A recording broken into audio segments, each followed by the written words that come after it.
नमस्कार। मैं सुधीर श्रीवास्तव ज्योतिष अनुसंधान केंद्र में आपका स्वागत करता हूं। आज हम लोग बात करेंगे एक महत्वपूर्ण योग के बारे में।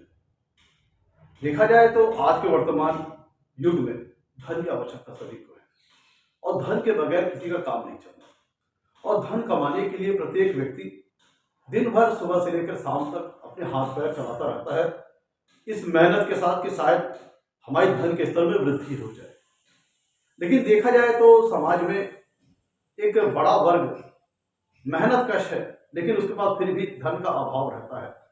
और वही समाज के कुछ चुनिंदा लोग जिनके पास अथाह धन संपत्ति है और देखा जाए तो समाज को कंट्रोल कर रहे होते हैं और लीड कर रहे होते हैं। तो धन ऐसी चीज है कि सबके लिए महत्वपूर्ण है।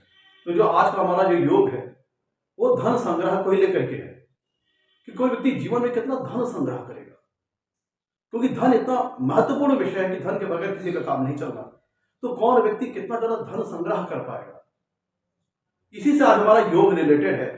आज हम जिस योग की बात करेंगे आप इसको एक लक्ष्मी योग के समतुल्य समझ सकते हैं, क्योंकि इस योग का कुंडली में मौजूद होना इस बात के लिए आश्वस्त करता है, एश्योर्ड करता है कि व्यक्ति के पास जीवन में धन समृद्धि, वेल्थ, प्रॉस्पेरिटी उसकी अच्छी होगी। जो हर व्यक्ति एक जिज्ञासा है जिसके मन में जानने की, मेरे पास धन संपदा, धन समृद्धि कैसी रहेगी।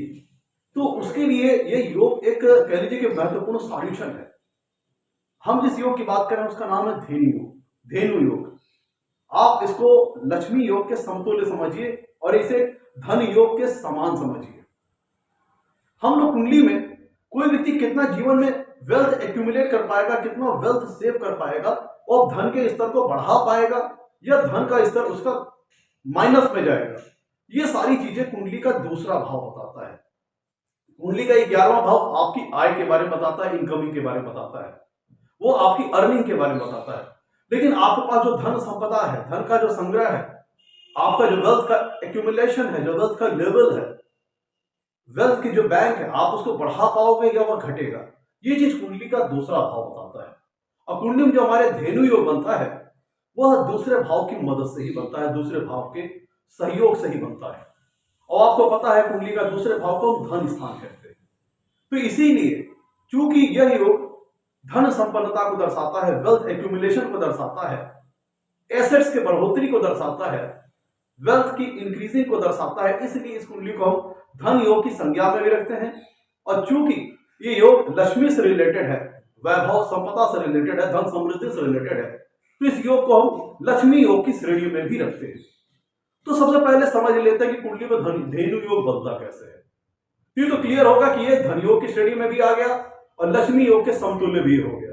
अब इसकी डिफिनीशन में बात कर लेते हैं कि धेनु योग कुंडली में बनता कैसे है। देखिए, धेनु योग की जो परिभाषा बताई गई है, इस योग का जो रेफरेंस लिया गया है वो फलदीपिका बुक से लिया गया है। फलदीपिका में इसका रेफरेंस मिलता है, जहां पे कहा यह गया है कि धेनु योग बनने के लिए 2 मैंडेटरी कंडीशन है, तो दोनों का पूरा होना आवश्यक है कुंडली में धेनु योग बनने के लिए। पहली कंडीशन यह है कि दूसरे भाव में या तो कोई शुभ ग्रह हो या किसी शुभ ग्रह की दृष्टि आ रही हो। साथ ही साथ दूसरी कंडीशन यह लगी हुई है कि जो दूसरे भाव का स्वामी है, जिसे हम द्वितीय भी कहते हैं, वो कुंडली के किसी शुभ भाव में होना चाहिए, अस्त नहीं होना चाहिए, और साथ ही साथ जहां पर वो स्थित है वहां पे या तो अपनी स्वराशि में हो या अपनी उच्च राशि में हो, तब जाकर के कुंडली में धेनु योग का निर्माण होता है।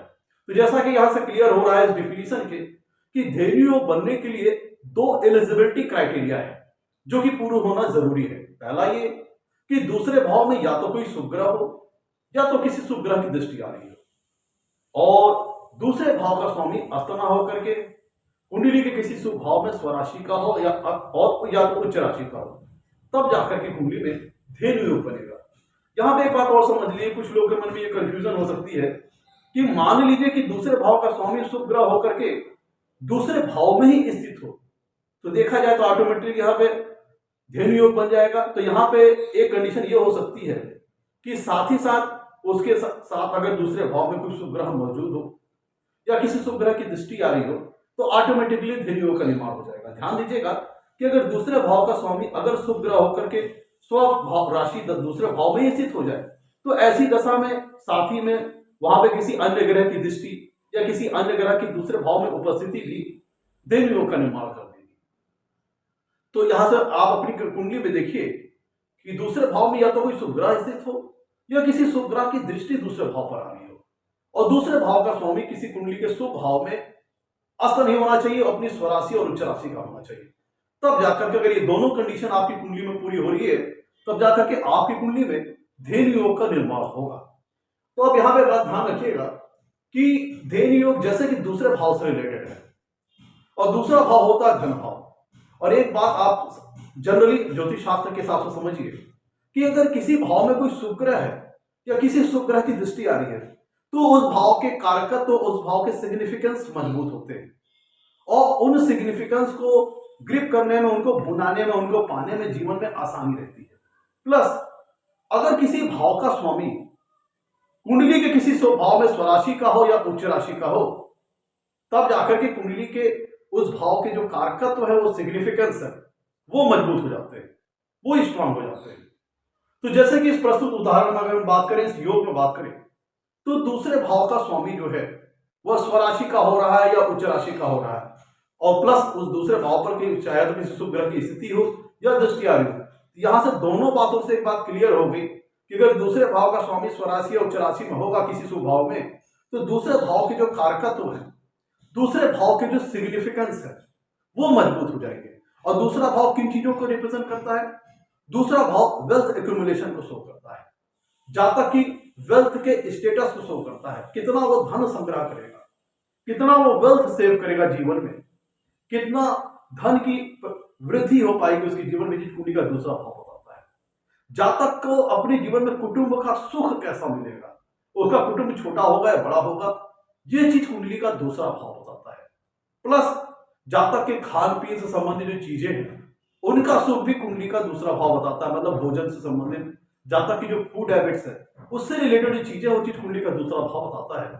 प्लस कुंडली का जो दूसरा भाव होता है, वह जातक की वाणी के बारे में जानकारी देता है कि जातक की वाणी कैसी रहेगी, वाणी प्रभावशाली रहेगी, प्रभावहीन रहेगी, ये चीज कुंडली का दूसरा भाव बताता है। तो यहाँ पे ध्यान ये दीजिएगा कि चूंकि कुंडली के जब धेनु योग कुंडली बनता है, तो दूसरा भाव काफी बली हो जाता है। तो इसका मतलब क्या हुआ कि जातक अपने जीवन में धन अच्छी मात्रा में संग्रह करेगा, उसके वेल्थ का जो स्टेटस है उसमें ग्रोथ आएगी, उसको जीवन में कुटुंब का सुख अच्छा मिलेगा, फैमिली का सुख अच्छा मिलेगा, उसका कुटुंब बड़ा होगा, और जातक की वाणी प्रभावशाली होगी, और जातक अपनी वाणी के प्रभाव के चलते बड़ी आसानी से दूसरे लोगों के ऊपर अपना प्रभाव छोड़ने वाला होगा। जातक की धन संपन्नता में वृद्धि होगी, उसकी धन संपदा, उसके वैभव, उसकी समृद्धि में वृद्धि होगी जब कुंडली में धेनु योग बनता है। तो उसे एक उदाहरण से समझ लेते हैं। देखिए, आपके सामने एक प्रस्तुत उदाहरण है। ये कुंडली धनु लग्न की है और इसके दूसरे भाव में मकर राशि आ रही है, और जैसा कि आपको पता है कि मकर राशि के स्वामी शनि होते हैं।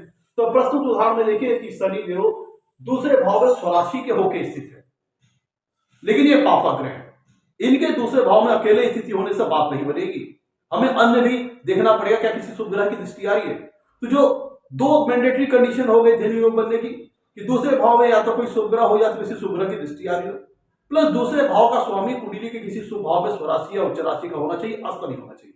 तो ये कंडीशन तो यहाँ पे फुलफिल हो गई। शनि दूसरे भाव में अपनी स्वराशि में है, मकर राशि में। अब देख लें क्या किसी शुभ ग्रह की, अब यहाँ पर कोई शुभ ग्रह तो स्थित है नहीं, तो ये देख लें क्या कुंडली के किसी भाव से शुभ ग्रह की दृष्टि आ रही है। तो आप यहाँ पे ध्यान दीजिएगा, कुंडली के दसम भाव में गुरुदेव बृहस्पति विराजमान है और इनकी पंचम पूर्ण दृष्टि कुंडली के दूसरे भाव के ऊपर आ रही है। ध्यान दीजिएगा, 10वें भाव में गुरुदेव बृहस्पति विराजमान है, इनकी पंचम पूर्ण दृष्टि कुंडली के दूसरे भाव के ऊपर आ रही है, जिसके फलस्वरूप इस कुंडली में धेनु योग का निर्माण होगा। और शुभ ग्रह होते कौन कौन से हैं? गुरु हो गए, शुक्र हो गए, बुध हो गए। अगर बुध शुभ ग्रह के साथ है तो कुंडली में बुध ग्रह शुभ ग्रह की तरह बिहेव करेंगे, और शुक्ल पक्ष का चंद्रमा। तो हम बात करें तो ये सारी चीजें शुभ ग्रह की श्रेणी में आ गई। तो अगर इनकी दृष्टि यहाँ पे पड़ रही है तो जाकर के कुंडली में धेनु योग का निर्माण होगा। तो प्रस्तुत उदाहरण में देखिए, दूसरे भाव में स्वराशि का शनि होकर बैठे हैं, तो पहली कंडीशन पूरी होगी।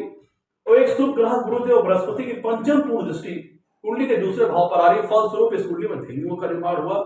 इन्होंने बहुत बड़ा बिजनेस एम्पायर अपने जीवन में स्टैब्लिश किया, अच्छी मात्रा में धन संग्रह किया, और कुटुंब का सुख भी इन्हें अपने जीवन में अच्छी मात्रा में प्राप्त हुआ। इनकी वाणी भी प्रभावशाली थी। तो धेनु योग को सिर्फ इकट्ठे आप सीधे धन से रिलेटेड मत समझिए, क्योंकि जब दूसरे किसी भी भाव का स्वामी उच्च या स्वराशि का होगा तो भाव के सारे कारक तो सिग्निफिकेंस मजबूत हो जाएंगे। तो जिसके फलस्वरूप कुटुंब का सुख अच्छा मिलेगा, वाणी प्रभावशाली होगी और धन संपदा वैभव में तो वृद्धि होगी, धन में वृद्धि होगी, एसेट्स में वृद्धि होगी और अपनी वाणी के चलते लोगों में ऐसा व्यक्ति सम्मान पाएगा। और सारी चीजें इस प्रस्तुत उदाहरण में हो रही है। तो मैं तो ये था आज का हमारा एपिसोड, जिस पर हम लोगों ने धेनु योग की बात की, जो कि धन योग के समतुल्य है, लक्ष्मी योग के समतुल्य है। तो अगर आपको मेरा एपिसोड पसंद आया हो तो उसे लाइक कीजिएगा और चैनल को सब्सक्राइब कीजिएगा। आज के लिए इतना ही। नमस्कार, धन्यवाद।